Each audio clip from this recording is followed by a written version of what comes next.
Hey everyone, welcome back to the channel. Today I'm comparing two Thrustmaster racing wheels, the classic, sometimes trusty, sometimes dusty T300 RS, and the newer, more refined T-598, specifically for the PlayStation 4 and 5. Now, I know I couldn't get my hands on the TGT2 base at a decent price in my area, so I decided to pit the T300 RS against the T-598 instead. Let's dive into it. First off, here's my T300 RS base. It's got a 14-inch Momo wheel strapped to the Ferrari GTE hub. This is an older version, the PS3 PS4 switch model, but it's still rocking after all these years. It's been modded but kept it in good shape. Firmware's up to date, the motor mount's been tightened, and I've even lubricated the tensioners and pinion.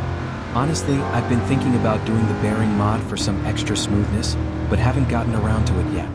So far though, I haven't experienced any major issues, running it in fan always on mode, and I took to modding the case with a Dremel and drill for better airflow. In Gran Turismo 7, I run the settings at 4 torque, 1 sensitivity. That's where I've landed after messing around with the settings. Every update changes things a little, but for now this feels the best. You'll see in these clips, I'm taking my Corvette through a few races on different tracks. The T300 RS still feels pretty solid. The force feedback is decent, and the rotation is smooth. On the Ferrari hub, the paddle shift action is nice for being spring-based. And honestly, I can feel the important details in the car and the road. I do think the maintenance I've done on the T300 RS helped bring it back to life with a stronger, more responsive feel. If I didn't know there were better options out there, I'd still be very happy with it. Unlike my experience with the Logitech G920 while playing Forza Motorsport, that one was a letdown. The pedals weren't great and the settings just didn't click with me. Now the T300 RS isn't perfect. There's still a dead feeling on straights, and I do miss some road texture and grip feedback, especially on certain surfaces. To compensate, I run 2 base shakers through SimHub. It really helps bring back some of that feeling. A must for me. If you haven't tried SimHub, I highly recommend it for tweaking your setup. Plus, I use VR a lot, and according to my own studies, it increases immersion by about 73%. So with the right tweaks, the T300 RS can still be a really enjoyable experience. If you do decide to upgrade, I'd recommend getting a better pedal set. The stock T300 RS pedals left a lot to be desired. For this test, I'm using the TLCM pedals with double red springs and 5 washers. Definitely an improvement over the stock ones. I'm sitting in a next-level racing GT Light cockpit, which is sturdy as hell for what it is. The pedals feel solid with the load cell, and the shifter is the Thrustmaster T-300RS. All of it's running into my OG Fat PS5. Not a bad setup considering the price point. So, for those of you on a budget, the T300 RS is still a great option. I snagged mine for about $100 off Marketplace. The deals are out there if you look. Sure, it's old tech, but it still holds up, especially if you grab it for cheap and throw some cash into better pedals. Now let's switch gears.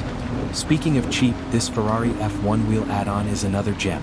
A lot of people talk smack about it, but honestly, I love it. For less than $100, it's been a great addition to my setup. It's not flashy, it doesn't have screens or LEDs, but it gets the job done. Simple like me. Now onto the T598. After the newest updates, this thing is really starting to come alive.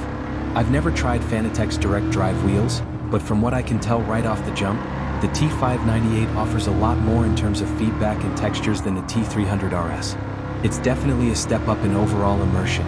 The FFB feels pretty realistic, with the wheel pulling against you during sharp turns or when you encounter resistance, helping simulate a more genuine driving experience.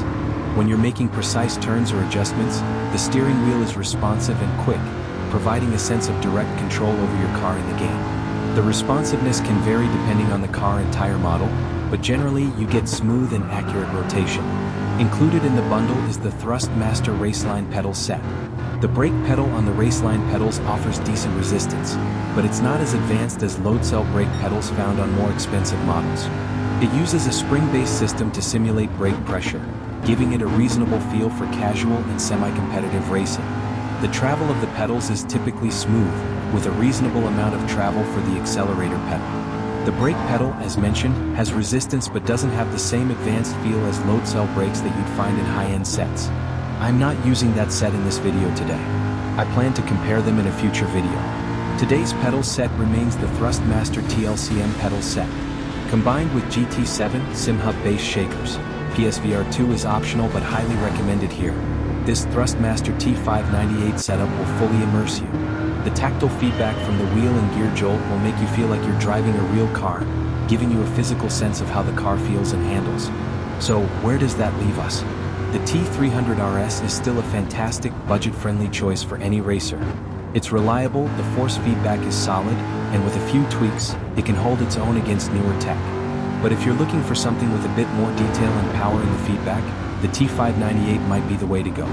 Both are great in their own right, it really depends on what you're looking for. Anyway, that's it for today's comparison.